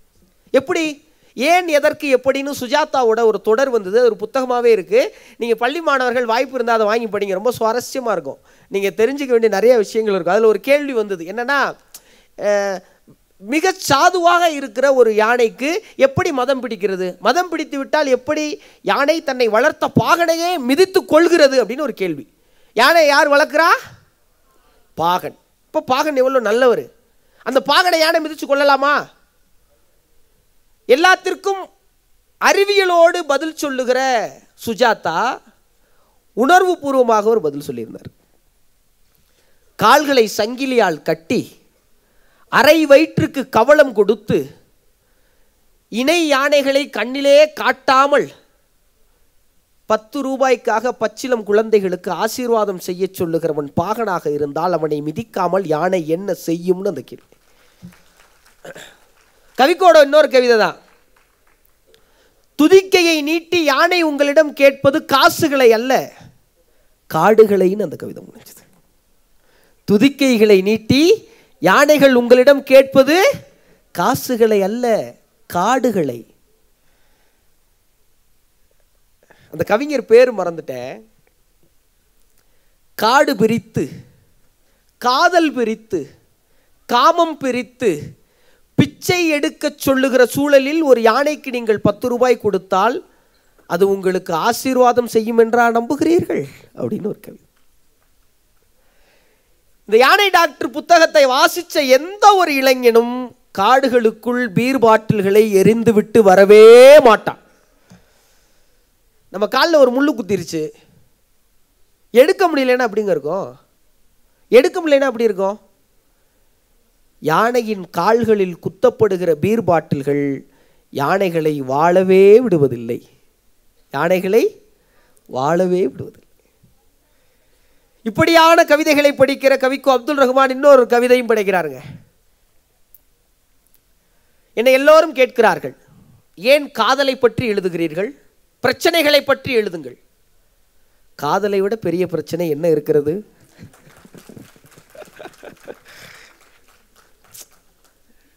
ஜாலியா இந்த கவிதையை வாசிக்கலாம். என்னை எல்லோரும் கேட்கிறார்கள், ஏன் காதலை பற்றி எழுதுகிறீர்கள்? பிரச்சனைகளை பற்றி எழுதுங்கள். காதலை விட பெரிய பிரச்சனை என்ன இருக்கிறது? இங்க இருக்கிற யாருக்கு காதல்னா வெறுப்பு, எனக்கு காதல்லாம் பிடிக்காதுங்கிற கை தூக்குங்க. காதல்னா பிடிக்காதுங்கிற கை தூக்குங்க. இங்க 15 வயது குழந்தைகள்லாம் இருக்கீங்கன்னு நினைக்கிறேன், எல்லாரும் காதலிக்கணும். இங்க பெரியவர்கள் இருக்கீங்கன்னு நினைக்கிறேன், எல்லாரும் காதலிக்கணும். இங்க 40 வயதை எட்டியவர்கள் கூட இருப்பீங்க, எல்லாரும் காதலிக்கணும். ஆனால் காதலிப்பதற்கு முன்பாக என் தோழமைகளே சில கவிதைகளை படித்து விட்டு நீங்கள் காதலிக்கணும்னு நினைக்கிறேன். கலீல் ஜிப்ரானோட காதல் கவிதை யாரெல்லாம் வாசிச்சிருக்கீங்களா? லெபனான் பள்ளத்தாக்குகளில் சைப்ரஸ் மரங்களுக்கு ஊடாக நடந்து செல்லும் என் பாலிய சிநேகிதர்களே, உங்கள் கால்களை மெதுவாக வைத்து நடந்து செல்லுங்கள். அங்கேதான் என் காதலியின் கல்லறை இருக்கிறது. உங்கள் காலடி சத்தம் கேட்டு அவள் எழுந்து விட போகிறாள் அப்படிங்கிறது அந்த கதை. இது கலீல் ஜிப்ரானோட காதல். பாருங்க, காதலி செத்து கல்லறைக்குள்ள இருக்காளாம். நீங்க நடந்து போறவன் மெதுவா போங்கடா, அவள் எந்திரிச்சிட்டான்னா தூக்கத்தை கலைச்சிடாதீங்க. நாமத்துக்குமார் அண்ணனை யாருக்கெல்லாம் பிடிக்கும்? தீபாவளின்னு ஒரு படம் வந்தது, அதில் போகாதே போகாதேன்னு ஒரு அழகான பாட்டு. அதில் ஒரு வரி வரும், நான் திரும்ப திரும்ப கேட்டே இருப்பேன். அதை கேட்குறப்ப எனக்கு காதல் இல்லை, பேசாமல் சீக்கிரமாக ஒரு பிள்ளையை காதலிச்சு லவ் ஃபீலியர் ஆகி இந்த பாட்டை கேட்டா என்ன அப்படிங்கிற உணர்வு அந்த வரிகள் கொடுத்து சொல்லுவார். கல்லறையில் கூட ஜன்னல் ஒன்று வைத்து உந்தன் முகம் பார்ப்பேன் அடி. கைதட்டுங்க நாமத்துக்கு. எப்படிப்பட்ட கற்பனைங்க அது! காலைல எந்திரிச்ச உடனே பார்ப்பேன், கனவுல உன்னைய பார்ப்பேன், சாப்பிடும்போது தட்டில் உன்னைய பார்ப்பேன், கண்ணாடியில் பார்ப்பேன், எங்கள் அம்மா முகத்தில் பார்ப்பேன், நிலாவில் பார்ப்பேன். என்னவோ கதை சொல்லு. கல்லறையில் கூட ஜன்னல் ஒன்று வைத்து உந்தன் முகம் பார்ப்பேன். இப்படி ஒரு ஊமையை நாமுத்துக்குமார் படைத்திருக்கிறார் என்றால், அறிவுமதியின் அலுவலகத்தில் அமர்ந்து நாமுத்துக்குமார் தனது முதல் பாடலை எழுதுவதற்கு முன்பாக 5000 பாடல்களை எழுதி பயிற்சி செய்திருக்கிறார். அதனால் தான் நாமுத்துக்குமார் இன்றும் நம் இதயத்தில் நீங்காத இடம் பிடித்து நிற்கிறார். அதுக்கு அந்த மனுஷன் வாசிச்சிருக்கார். நீங்க நாமுத்துக்குமாரை எடுத்து வாசிக்கணும், நான் ரொம்ப பிரியப்படுவேன், ரொம்ப பிரியப்படுவேன். நாமத்துக்குமார் இங்கே இருக்கிற கல்லூரி பள்ளி மாணவர்களுக்கு இது ஒரு அனுபவமாக இருக்கலாம். நாமத்துக்குமார் வந்து பச்சையப்பனில் படிக்கிறார். படிக்கும்போது அங்கே தான் பச்சையப்பனிலிருந்து ஒரு தமிழ் வணக்கம் அப்படின்னு சொல்லி கவிதை போட்டிகள் போவார். எங்கே போனாலும் தலைவன் தான் முதல் பரிசு. பச்சையப்பனிலிருந்து ஒரு தமிழ் வணக்கம் அப்படின்னு சொல்லி ஆரம்பிக்கிறது அவருடைய வழக்கம். அப்படி நிறைய போட்டிகளுக்கு போகிறாரு, பரிசு வாங்குறாங்க. இப்போ கல்லூரி காலம் கவிதையெல்லாம் சொல்கிறான்னா அவனை 4 பிள்ளை பார்க்குமா பார்க்காதா? நம்மளே பார்க்குது. அப்போ போட்டுருங்க, தலைவனை பார்த்துருக்கும்ல. அவர் எழுதுறாரு, என் கல்லூரி நாட்களில் என்னையும் சில மேகங்கள் கடந்து சென்றன. உவமை புரியுதா? என் கல்லூரி நாட்களில் என்னையும் சில மேகங்கள் கடந்து, அப்படின்னா என்ன? நான் வறண்டு போய் கிடக்கேன். எப்படி? நான் வறண்டு போய் கிடக்கேன். மேகம் என்ன செய்யும்? மழை பெய்யும். என்னையும் சில மேகங்கள் கடந்து சென்றன. நான் குடை பிடித்தபடி தொடர்ந்து கவிதை எழுதி கொண்டிருந்தேன். அப்படின்னா என்ன அர்த்தம்? நான் கண்டுக்கல. என்னையே சிலர் வந்து பார்த்தாங்க, ரசித்தாங்க. ஆனால் நான் என்ன பண்ணல? கண்டுக்கல. குடை பிடித்தபடி கவிதை எழுதி கொண்டிருந்தேன். அதனால் தான் அவ்வப்போது பத்திரிகைகளில் என் கவிதை பிரசுரமாகி கொண்டிருந்தது. நாமத்துக்குமார் முடிக்கிறார். அன்னைக்கு நான் அந்த மேகத்தில் நனைஞ்சிருந்தேன்னா இன்னைக்கு நான் கவிஞன் இல்லை. அப்போ கல்லூரி காலத்தில் நீ என்ன பண்ணணும்? அப்படி பண்ணணும். அப்படி பண்ணினா உனக்கு என்ன மாதிரியான மனைவி அமைவா தெரியுமா? நாமத்துக்குமாரோடைய புத்தகத்துடைய முதல் வரி இப்படியாக தொடங்கும், என் எல்லா பைத்தியக்காரத்தனங்களையும் பொறுத்து கொள்ளும் மனைவி ஜீவலட்சுமிக்கு. டெடிகேட் யாருக்கு பண்ணுறாரு நாமத்துக்குமார்? என் எல்லா பைத்தியக்காரத்தனங்களையும் பொறுத்து கொள்ளும் மனைவி ஜீவலட்சுமிக்குன்னு ஒரு புத்தகத்தை தொடங்குறாருன்னா, ஒரு மனிதன் கவிதைகளை வாசித்தால் அவன் கவிதையாகவே வாழத் தொடங்கி விடுவான் என்பதற்கு நாமத்துக்குமார் ஒரு சிறந்த எடுத்துக்காட்டு. சரி, தஞ்சாவூரில் இருக்கிற விவசாயியுடைய வாழ்க்கை ஊட்டி கான்வென்ட்லேயும் சென்னை ஹைஸ்கூல்லையும் இருக்கிற ஒரு பிள்ளைக்கு தெரியணும். ஏன் தெரியணும்? தெரிஞ்சாதான் அந்த பிள்ளை சோறை வீணாக்காது. சரி, ஓகே, இது பள்ளிக்கூடத்தில் அது சோத்தை வீணாக்கக்கூடாதுங்கிறதுக்காக. இங்கே எத்தனை பேர் பசிச்சாலுக்கு சாப்பாடு வாங்கி கொடுத்துருக்கீங்க? கை தூக்குங்க. உங்களுக்கெல்லாம் ஒரு நல்ல கைதட்டு கொடுங்க. கோயிலில் போய் காணிக்கை செலுத்தணும்னு நினைக்கிற ஆட்கள், நான் இந்த பழக்கத்தை மாற்றிக்கிட்டேன். அந்த பணத்தை உணவளிக்கிறதுக்காக நான் கொடுக்க பழகிக்கிட்டேன். அண்ணனுக்கு ஒரு கைதட்டு. ஏடா அது கடவுளுக்கு நேரடியாக போய் சேருதுன்னு நான் ரொம்ப ஆழமாக நம்புகிறேன். நாமத்துக்குமாரோட வேடிக்கை பார்ப்போம்ல, பசி என்னும் பெருந்தின்னு ஒரு கதை எனக்கு ரொம்ப பிடிச்ச கதை. நாமத்துக்குமார் சின்ன வயசு. நாமத்துக்குமார் சின்ன வயசில் அவங்க அம்மா தவறிடுறாங்க. ஆனால் அவங்க ஆயா வீட்டில் தான் வளர்றாரு. ஆயா வந்து சைவம் சாப்பிட்றவங்க. யாருக்கெல்லாம் அசைவம் பிடிக்கும்? யாருக்கெல்லாம் அசைவம்? நான்லாம் பிறவி அசைவம். அதனால் நாமத்துக்குமார் அதை எழுதும்போது அதை எப்படியாக எழுதியிருப்பார்னு தெரியும். என்னைக்காவது ஒரு நாள், வருஷத்தில் ஒரு நாள் தான் வீட்டில் என்னது? அசைவம். அப்படி ஒரு நாள் நாமத்துக்குமாருக்கு மீன் குழம்பு வச்சு சாப்பாடு கிடைக்குது. இப்போ நாமத்துக்குமார் அவங்க வீட்டில் இருந்து பள்ளிக்கூடத்துக்கு போகணும். பள்ளிக்கூடத்துக்கு போகிறதுக்கு ஒரு மாட்டு வண்டியில் போகணும். அப்போ தினமும் மாட்டு வண்டியில் கொண்டு போய் ஒரு வயசான தாத்தா தான் விடுவார். திடீர்னு ஒரு அண்ணன், ஒரு குமார் பாண்டி ஏதாவது வச்சுக்கிறோங்க, பாண்டின்னு ஒரு அண்ணன் வரார். அவர் தான் வந்து ஸ்கூலுக்கு கொண்டு போய் வர்றார். எங்கேருந்து? வீட்டில் இருந்து ஸ்கூலுக்கு கொண்டு போய் வர்றார். இப்போ பாண்டி அண்ணன் போகிற வழியில் என்ன பண்ணுறாரு? பாதி வழியில் வண்டியை நிப்பாட்டி பிள்ளைகளெல்லாம் டிஃபன் பாக்ஸ் எடுங்கிறார். இவங்களுக்கு அது ரொம்ப புதுசாக இருக்குது. ஒரு 4வது 5வது படிக்கிறார் நாமத்துக்குமார். டிஃபன் பாக்ஸை திறக்க சொல்லி எல்லா டிஃபன் பாக்ஸில் இருந்தும் பாதி சாப்பாடை சாப்பிட்றார். சாப்பிட்டுட்டு கூட்டி போய் விட்டுக்கிட்டே இருக்கார். இப்படி ஒரு வாரம் தொடருது. இப்போ இன்றைக்கி நாமத்துக்குமார் வீட்டில் என்ன குழம்பு? மீன் குழம்பு. மீன் குழம்பும் மேலே 4 வறுத்த மீனும் இருக்குது. அப்போ மனசெல்லாம் எதில் இருக்கும்? இப்போ நாமத்துக்குமார் இதையும் கணக்கு போட்டார். 4 மீன் இருக்குது, பாண்டி என்ன நியாயமான ஆள், 2 சாப்பிடுவார், நமக்கு 2 மிஞ்சிரும், நம்ம போய் சாப்பிட்றலாம் வச்சுக்கும்போது போய் வண்டியை நிப்பாட்ட சொல்கிறாரு. முத்து உன் டிஃபன் பாக்ஸை கொடுன்னு முதல்ல நாமத்துக்குமார்ட்ட வந்து ஆரம்பிக்கிறார். திறந்து பார்த்தா மீன் குழம்பு. மீன் குழம்பா? இப்போ அவர் காசு இருக்காதா? அவர் என்ன பண்ணுறாரு? மொத்தத்தையும் சாப்பிட்றார். அவர் எவ்வளோ தான் சாப்பிட்ணும்? பாய் தானே சாப்பிட்ணும். மொத்தத்தையும் சாப்பிட்டு மற்ற டிஃபன் பாக்ஸ்லாம் மூட சொல்லிட்டார். இன்னைக்கு இது போதும்டா அண்ணனுக்கு அப்படின்னு சொல்லிட்டு போயிட்டார். நாமத்துக்குமாருக்கு அழுக வருது, கோபம் தாங்க முடியல. இப்போ இன்றைக்கி நமக்கு எல்லாமே கிடைக்குது, இன்றைக்கி எல்லாமே கிடைக்குது. அதனால கிடைக்காத பொருளின் மேல் இருக்கிற ஏக்கத்தை பற்றி இன்றைய தலைமுறை பிள்ளைகளுக்கு நாம் சொல்லிக் கொடுப்பதே இல்லை. அது ரொம்ப பெரிய தவறு. பெற்றோர்கள் தயவு செஞ்சு புரிஞ்சுக்கணும். கிடைக்காத பொருளின் கவலையை பற்றி பிள்ளைகளுக்கு பழக்கப்படுத்தாததால் கிடைக்காது என்ற சூழலை அவர்களால் பொறுத்து கொள்ள முடிவதில்லை. அது தவறான சூழலில் போய் முடிந்து விடுகிறது. அதனால் கிடைக்காதுங்கிறத பிள்ளைகளுக்கு பழகி கொடுக்கணும். இப்போ ஒரு ஆளை பொறுத்துக்கவே முடியல, நேராக போய் ஹெச்எம் சார்ட்ட கம்ப்ளைண்ட் பண்ணிட்டார். சார் இந்த மாதிரி பண்ணுறாரு பாண்டியண்ணே, இந்த மாதிரி ஆகிப்போச்சுன்னொடனே மறுநாள்லேருந்து பாண்டியண்ணே வண்டி ஓட்ட வரல, வேற ஆள் வந்துட்டாங்க. இப்போ கடந்துருச்சு, வருடங்கள் கடந்துருச்சு, 30 வருஷம் ஆயிடுச்சு. இப்போ நாமத்துக்குமார் நண்பர்களோடு போய் படம் பார்க்குறாரு. ஒரு சினிமா தேட்டரில் ஒரு படம் பார்க்குறாரு. சினிமா தேட்டரில் படம் பார்த்துக்கிட்டு இருக்கும்போது நடுவில் அந்த சினிமா தேட்டருடைய வாட்ச்மேன் வந்து கையை பிடிச்சி கூட்டி போகிறார். தம்பி நீ முத்து தானே அப்படிங்கிறார். ஆமாம் நீங்கள்? என் பேர் பாண்டி அப்படின்னோடனே இவருக்கு ஒரு விஷயம் புரியலை. அப்புறம் டக்குன்னு கைகாலெலாம் விடக்குது. நாமத்துக்குமார், அண்ணா என்ன மன்னிச்சிருங்கண்ணே, அன்னைக்கு உங்கள் வேலை போகும்னு எனக்கு தெரியாது, நான் ஹெச்எம் சார்கிட்ட போய் தெரியாதனமாக சொல்லிட்டேன், என்னை மன்னிச்சிங்கிறாரு. உடனே இல்லை இல்லை முத்து, நீ மன்னிப்பு கேட்காத தம்பி, நான் தான் மன்னிப்பு கேட்கணும். எங்கள் வீட்டில் நாங்கள் 6 பேர், வறுமை, ஒரு வேளை தான் இரவு சாப்பாடு. நான் காலையில் உங்ககிட்ட வாங்கி சாப்பிட்றேன்ல, அதுக்கப்புறம் என் சாப்பாடை என் தங்கச்சிகளுக்கு நான் கொடுத்துருவேன்.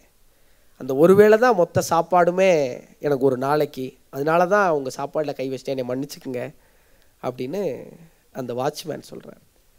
நாமத்துக்குமாருக்கு என்ன பண்ணுறதே புரியல. இருங்கன்னு சொல்லி அந்த வாட்ச்மேன் ஒரு ஐஸ்கிரீமை வாங்கி கையில் கொடுக்குறாரு நாமத்துக்குமாருக்கு. ஐயோ அண்ணே வேணாண்ணேங்கிறாரு நாமத்துக்குமார். இல்லை முத்து, இது என் பிராயச்சித்தமாக இருக்கட்டும், வச்சுக்க அப்படின்னு சொன்ன உடனே நாமத்துக்குமார் அதை வாங்கி திரையரங்குடைய இருக்கையில் வந்து உட்காந்து அந்த ஐஸ்கிரீமை சாப்பிடும்போது அந்த ஐஸ்கிரீமில் மீன் குழம்பு வாடை அடித்தது அப்படின்னு எழுதி முடிக்கிறார்.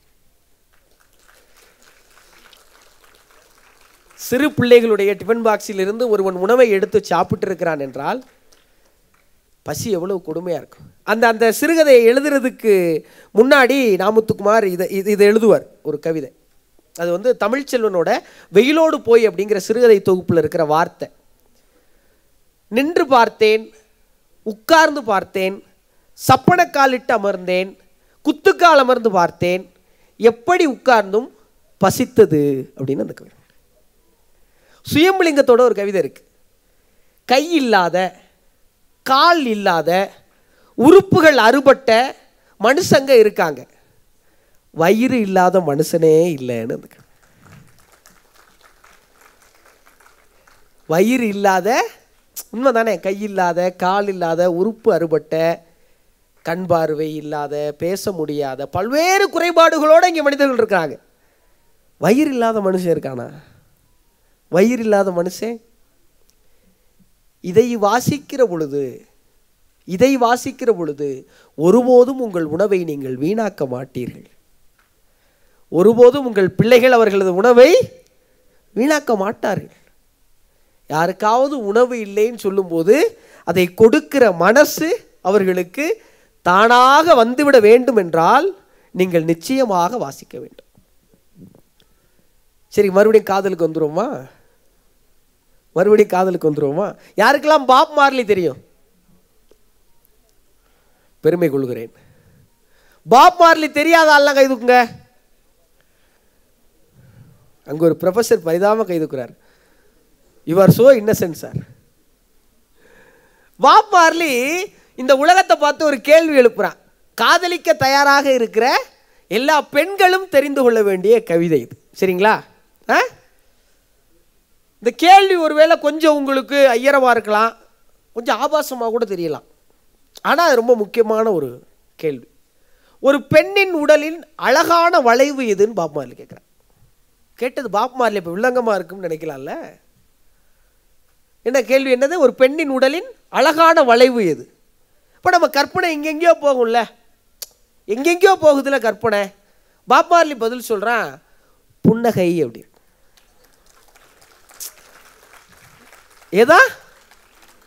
எதுவா? புன்னகை.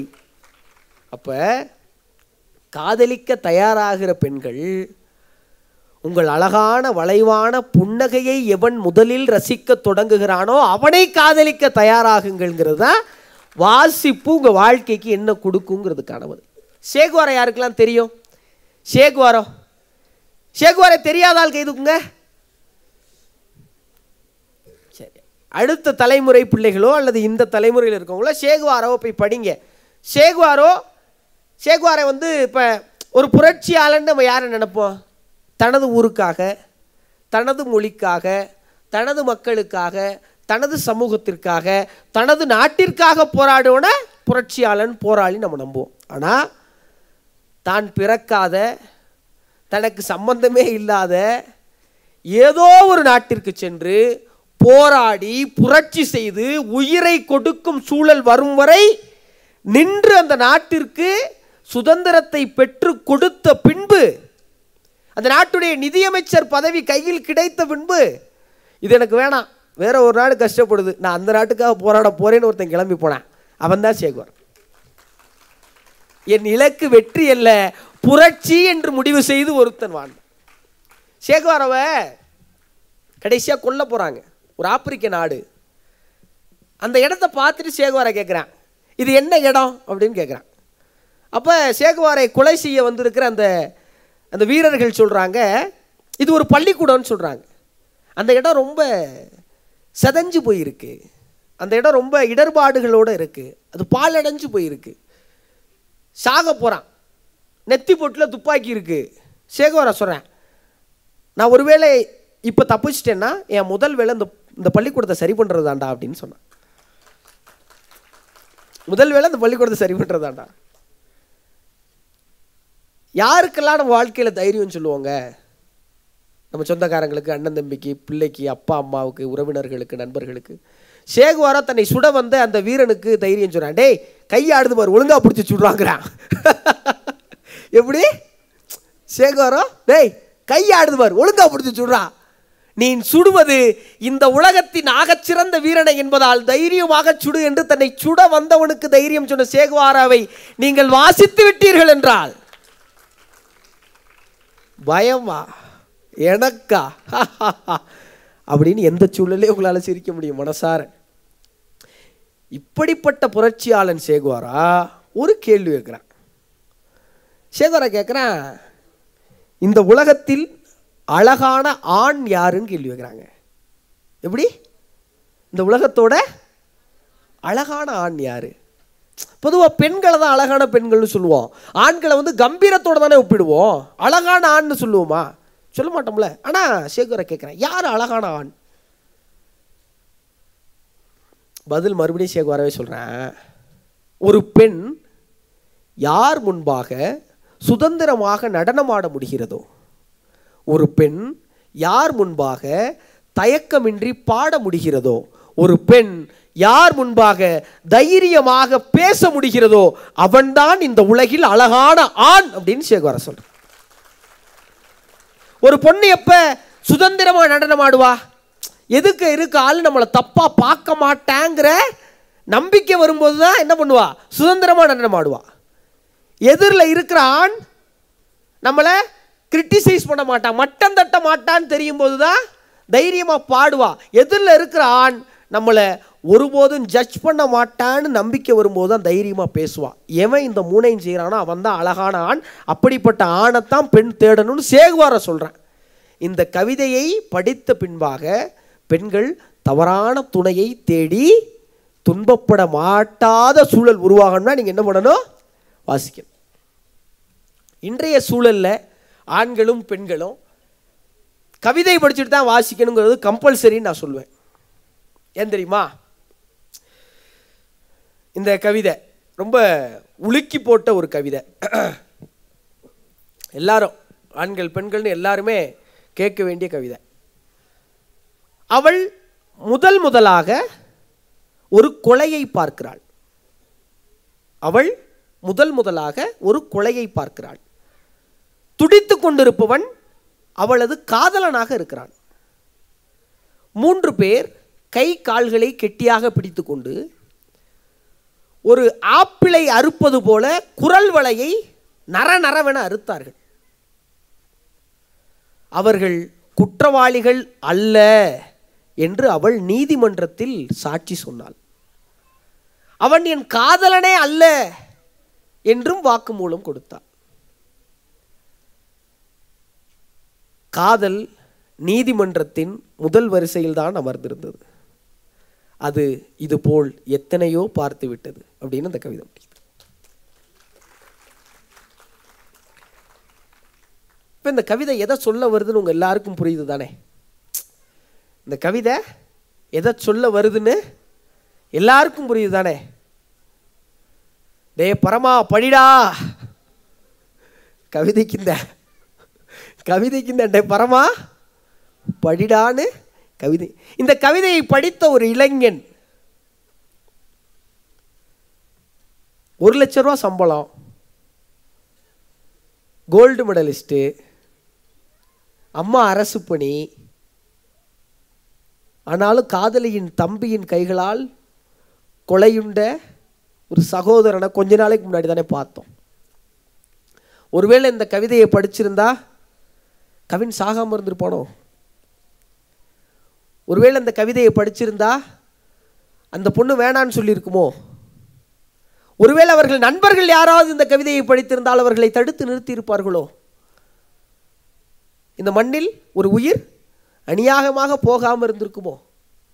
என்றால் நீங்கள் காதலிப்பதற்கு முன்பாக காதல் கவிதைகளோடு சேர்த்து காதல் என்ன செய்யும் என்ற இந்த கவிதைகளையும் நிச்சயமாக படிக்க வேண்டும்.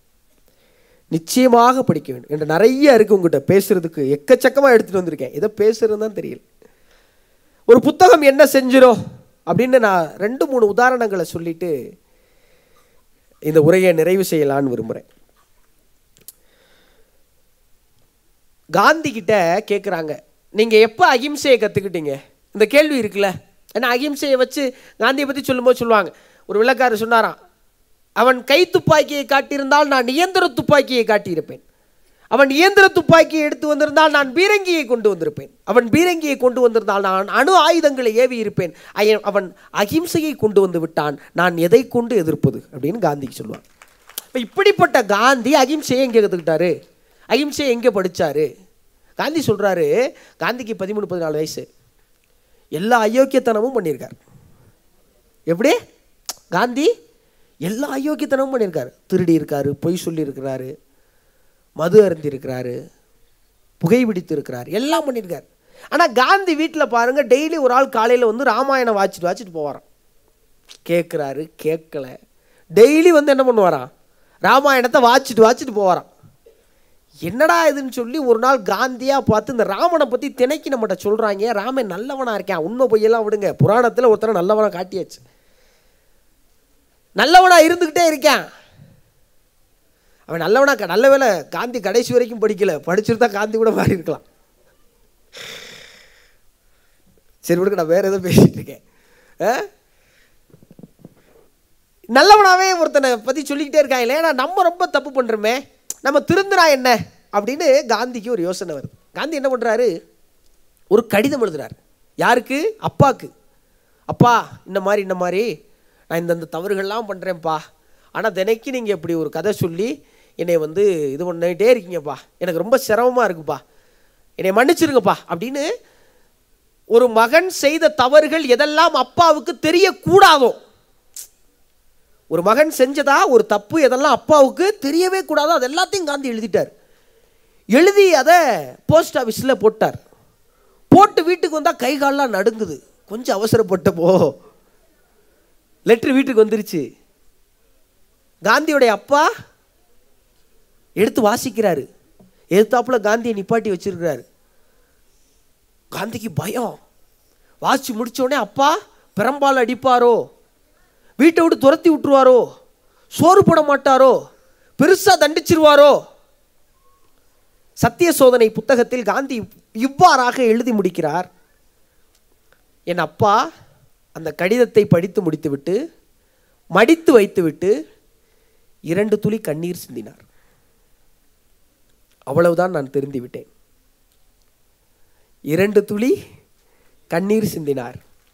அவ்வளவுதான் நான் திருந்தி விட்டேன். இந்தியாவுக்கு சுதந்திரம் பெற்றுக் கொடுக்கும் வல்லமை படைத்த அகிம்சையை நான் என் அப்பாவிடமிருந்து கற்றுக்கொண்டேன்னு காந்தி எழுதுறார். இந்த அகிம்சை எங்கிருந்து வந்தது? அந்த 2 துளி கண்ணீர்லேருந்து வந்தது. இதை வாசிக்கிற அப்பாக்களுக்கு தன் பிள்ளைகளை எப்படி வளர்க்க வேண்டும் என்று நிச்சயமாக தெரியும். நாமத்துக்குமார் அவங்க அப்பாவை பற்றி எழுதும்போது சொல்கிறாரு, 10ஆம் வகுப்பு பொதுத் தேர்வு. நாமத்துக்குமார் உட்காந்து படிச்சுக்கிட்டு இருக்காரு. அவங்க அப்பா வர்றாரு, டேய் ஏடா படிச்சுக்கிட்டே இருக்க? அப்பா நாளைக்கு பப்ளிக் எக்ஸாம்பா. இருக்கட்டும்டா, கொட்டையில் ரத்த கண்ணீர் படம் போட்டிருக்கேன், போய் பார்த்துட்டு வா. நாமத்துக்குமார் அப்பா ஒரு தமிழ்வாதியார். நாமத்துக்குமார் அப்பா எவ்வளோ, நாமத்துக்குமார் ஏன் அப்படி வந்தார்னு, இப்போ நான் ஏன் அப்பாக்களை பற்றி பேசுகிறேன்னா, நாமத்துக்குமார் ஏன் அவ்வளோ பெரிய எழுத்தாளராக இன்றைக்கும் இந்த மண்ணில் இருந்து நீங்காத கவிஞனாக இருக்காருன்னா, நாமத்துக்குமாரோடைய அப்பா 1,00,000 புத்தகத்தை வீட்டில் வச்சுருந்தாராம். அந்த வீட்டில் கதவு கிடையாதுங்க, அம்மிக்கல்லை வச்சு அடைச்சி வச்சுருப்பாங்க. தாப்பா கிடையாது கதவுல, மேலே ஓட்டையாக இருக்கும். இதனாலே நாமத்துக்குமார் சின்ன வயசில் நண்பர்களை வீட்டுக்கு கூட்டு வர மாட்டாராம். வீடை பார்த்தா நண்பர்கள் வந்து தப்பாக எடுத்துக்குவாங்க அப்படின்னு. அப்போ நாமத்துக்குமார் அப்பா சொல்லுவாரன், டேய் உன் ஃப்ரெண்ட்ஸ் வீட்டில் மாடிக்கு போனால் தான் நட்சத்திரம் தெரியும், நம்ம வீட்டில் உள்ளே படுத்துக்கிட்டே நட்சத்திரம் பார்க்கலாம்டா, கூட்டியாடாம பாரா. நாமத்துக்குமாரோட அப்பா சொல்கிறாரு, நாமத்துக்குமாரை பற்றி சொல்கிறார். நாமத்துக்குமாரோட அப்பா சொல்லுவாரான், நாமத்துக்குமார் சொல்கிறாரு, நல்ல வேலைடா மகனே, எனக்கு தமிழ் மட்டும் தெரிஞ்சுது, அதனால நம்ம கடன்காரனாக இருக்கோம். கடன் வாங்கி புத்தகம் வாங்கி படிச்சிருக்காருங்க அந்த ஆள். நல்ல வேலைடா மகனே, எனக்கு தமிழ் மட்டும் தெரிஞ்சது, அதனால நம்ம கடன்காரனாக இருக்கோம். ஒருவேளை இங்கிலீஷும் தெரிஞ்சிருந்தா நம்ம பிச்சைக்காரனாகவே ஆயிருப்போம்டா அப்படின்னாரான். அவ்வளோ புத்தகங்கள் வாங்கி படிச்சிருக்காரு.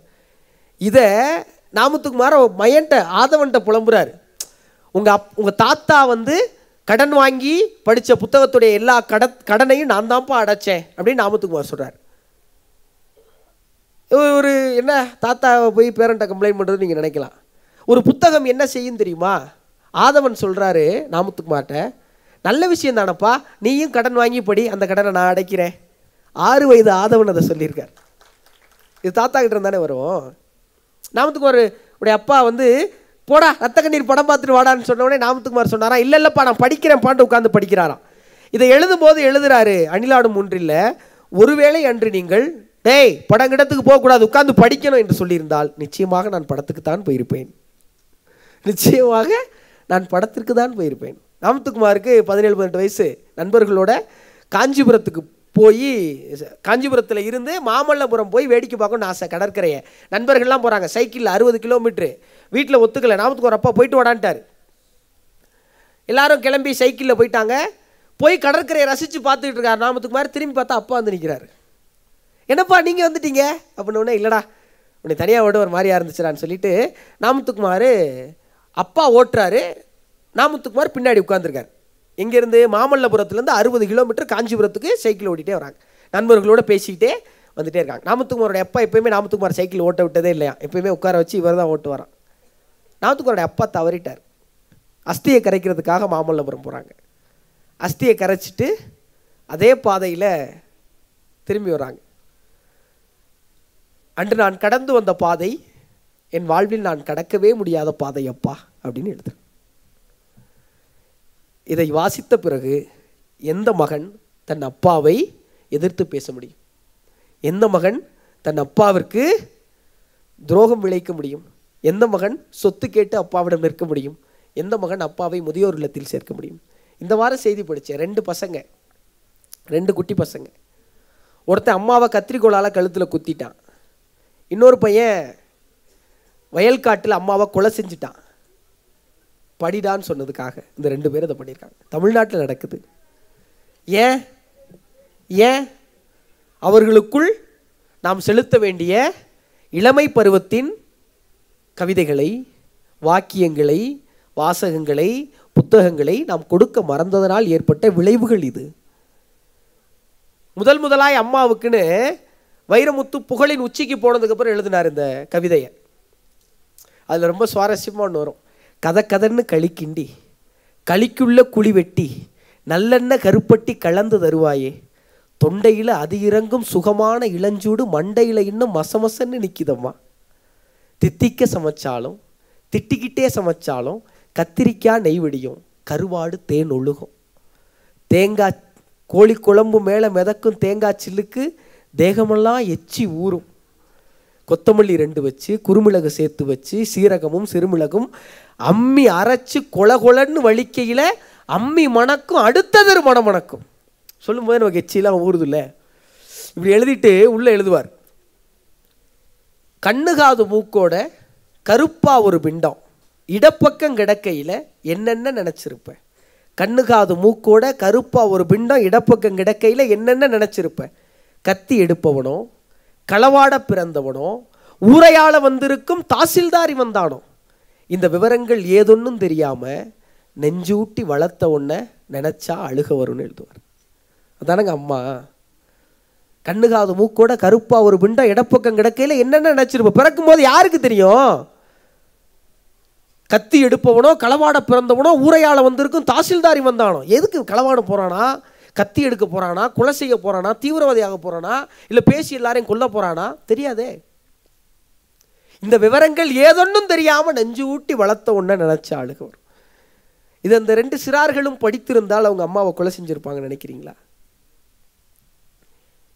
இதைத்தான் வாசிப்பு உங்கள் பிள்ளைகளுக்கு கொடுப்பதற்கு ஆவலோடு காத்திருக்கிறது. வாசிப்பு உங்களை என்ன செய்யும்னா, ஒரு ஊரில் பயங்கர மழை பெஞ்சுதான், பயங்கர மழை, ஜோடு மழை பெஞ்சிரு. இந்த மழையை எப்படி நிப்பாட்டுறதுனே தெரியல. ஒரு 150 பேர் இருக்கிற சின்ன கிராமம். அந்த ஊர் பெரியவர்கிட்ட கேட்டிருக்காங்க, ஐயா என்னையா செய்கிறது? உடனே அவர் ஒரு ஐடியா சொல்லியிருக்காரு. நம்ம ஊரில் ஒரு பாவம் செஞ்சவே இருக்கான், அவனை மட்டும் கண்டுபிடிச்சிட்டோம்னா நம்ம எல்லாமே தப்பிச்சிடலாம், மழை நின்றும்.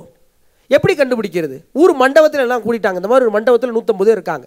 தூரத்தில் ஒரு பனைமரம் இருக்குது. ஒவ்வொரு ஆளாக போய் அந்த மரத்தை தொட்டு வரணும். ஒவ்வொரு ஆளாக போய் மரத்தை தொட்டு வந்தால் இடி இடிக்கும் போது மழை பெய்யும் போது மரத்தை தொட்டால் என்ன ஆகும்? மரத்தில் இடி விழுந்துடும், தொடுற ஆள் செத்து போயிடுவான். அப்போ ஒருத்த மட்டும் செத்து போயிடுவான், நம்மளாம் தப்பிச்சிடலான்னு ஒரு ஐடியா கொடுத்துருக்காரு. 150 பேர் மண்டபத்தில் வந்தாச்சு. ஒவ்வொரு ஆளாக போய் தொட்டு தொட்டு வராங்க. 149 பேர் தொட்டு வந்தாச்சு. கடைசியாக ஒரே ஒருத்தன் என்னை மாதிரி பரிதாபம் வந்துக்கிட்டு இருக்கான். போய் தொட சொல்கிறாங்க. இவனுக்கு பயம், நான் தொட மாட்டேன். விடுவாங்களா? விடுவோமா? எல்லாரும் சேர்ந்து தள்ளிட்டான். நடுங்கிட்டே போயிருக்கான். நடுங்கிட்டே போய் மரத்தை தொட்டிருக்கான். மட்டார் விழுந்துருக்கு இடி மண்டபத்தில். மண்டபத்தில் இந்த 149 டிக்கெட் அவுட்டு. இவன் மட்டும்தான் இந்த ஊரில் பாவம் புண்ணியம் செய்யாமல் இருந்திருக்கு. அப்படி நல்லவர்களை கண்டுபிடிக்க நீங்கள் புதுசாலாம் எதையும் செய்ய முடியாது. நீங்கள் செய்ய வேண்டியது புத்தகங்களை வாசிப்பது தான். புத்தகங்கள் தான் உங்கள் அகத்தை புத்துணர்ச்சி ஆக்கும். வள்ளுவர் சொல்கிறாரு, இந்த இந்த எங்களுக்கெல்லாம் அந்த குடிப்பினை இல்லை. இங்கே நீங்கள் நிறைய விலங்குகளை பார்க்குறீங்க. குரங்கு தெரியுது, மான் தெரியுது, மயில் தெரியுது, சிறுத்தை, புலின்லாம் பயமுறுத்துகிறாங்க.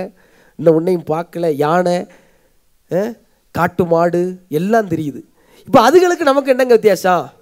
நம்ம சொட்டு போட்டிருக்கோம், அது போடலை. நம்ம செல்ஃபோன் யூஸ் பண்ணுறோம், அது யூஸ் பண்ணலை. நமக்கு 3 நேரமும் சோறாக்கி சாப்பிட முடியாது, ஆக்கலை. இல்லை, வள்ளுவன் சொல்கிறாரு, விலங்கொடு மக்கள் அணையர் இளங்குநூல் கற்றாரோடு இணையவருங்கிறார். எவன் புத்தகத்தை எடுத்து வாசிக்கிறானா அவன் தாண்டா மனுஷன், மற்ற பூரா மாடுடாங்கிறார். மற்ற பூரா புத்தகத்தை எடுத்து வாசிக்கிற மட்டும் முக்கியம் இல்லை, வாசிக்க சொல்லி ஒருத்தன் கத்துறானேன்னு கேட்க வந்த உங்களுக்கும் எனது நன்றி. இன்றிலிருந்து நீங்கள் மனிதராக ப்ரமோட் ஆகிறீர்கள். யாராவது கேட்டால் சொல்லுங்க. தினமும் இந்த பேச்சை கேட்க வாங்க. சும்மா போய் ஏதாவது ஒரு புத்தகத்தை எடுங்க. என்கிட்ட யாராவது கேட்பாங்க, எனக்கு ஏதாவது ஒரு புக்கு ரெஃபர் பண்ணுங்களேன் அப்படின்னு கேட்பாங்க. உங்கள் காதலியை ஒருபோதும் நான் தேர்வு செய்ய முடியாதுன்னு அவங்ககிட்ட சொல்லிடுவேன். நமக்கு யாரை பிடிக்கும் நமக்கு தானங்க தெரியும். போங்க, புத்தகங்கள் கிட்ட போய் பாருங்க, அதுவாக உங்களை கூப்பிடும். அந்த புத்தகத்தை எடுங்க, வாசிங்க. வீட்டில் நிறைய புத்தகங்களை வாங்கி வைங்க. அதை பார்த்துக்கிட்டே இருந்தால் வீட்டில் இருக்க பிள்ளை ஒரு நாள் எடுத்து வாசிக்க நினைப்பேன். அந்த சூழலை உருவாக்குங்க. எல்லா பெற்றோர்களுக்கும் அந்த கடமை இருக்குன்னு நினைக்கிறேன். பாரதிதாசனுடைய எனக்கு ரொம்ப பிடிச்ச ஒரு கவிதை இருக்குது, படி. அதான் அந்த கவிதை. படி, சங்கத்தமிழ் நூலைப்படி, முறைப்படி நூலைப்படி, காலையிற்படி, கடும்பகல் படி, மாலை இரவு பொருள்படும்படி, கற்பவை கற்கும்படி, வள்ளுவன் சொன்னபடி கற்கத்தான் வேண்டும் அப்படி, கல்லாதோர் வாழ்வது எப்படி, அறம்படி பொருளைப்படி, அப்படியே இன்பமும் படி, இறந்த தமிழ் நான்மறையும் பிறந்தது என்று சொல்லும்படி, அகப்பொருள் படி, அதன்படி புறப்பொருள் படி, புக புக படிப்படியாய் புலமை வரும் என் சொற்படி, சாதி எனும் தாழ்ந்தபடி நமக்கெல்லாம் தள்ளுபடி, சேது எப்படி வந்தபடி தீமை வந்திடுமே மறுபடி மறுபடி, பொய்யிலே கார்படி புரட்டிலே முக்கார்படி, வையகம் ஏமாற்றும்படி வைத்துள்ள நூட்களை ஒப்புவது எப்படி, தொடங்கையில் வருந்தும்படி இருப்பினும் ஊன்றிப்படி, அடங்கா இன்பமாகும் என்ற சான்றோர் சொற்படி, படி சங்கத்தமிழ் நூலைப்படி, முறைப்படி நூலைப்படி என்ற பாரதிதாசனின் வரிகளுக்கேற்ப எல்லோரும் உங்களால் இயன்றதை படியுங்கள். ஒரு நல்ல சமூகத்தை உருவாக்க நீங்கள் எல்லோரும் படிப்பது அவசியம். புத்தகம் உங்களை புத்தகமாக மாற்றும். புத்துணர்ச்சி பெற வாழ்த்துகள். நன்றி. இந்த தகவல் உங்களுக்கு பிடிச்சிருந்தா லைக் பண்ணுங்க, உங்க ஃப்ரெண்ட்ஸுக்கு ஷேர் பண்ணுங்க, மறக்காம எங்க சேனலுக்கு சப்ஸ்கிரைப் பண்ணுங்க.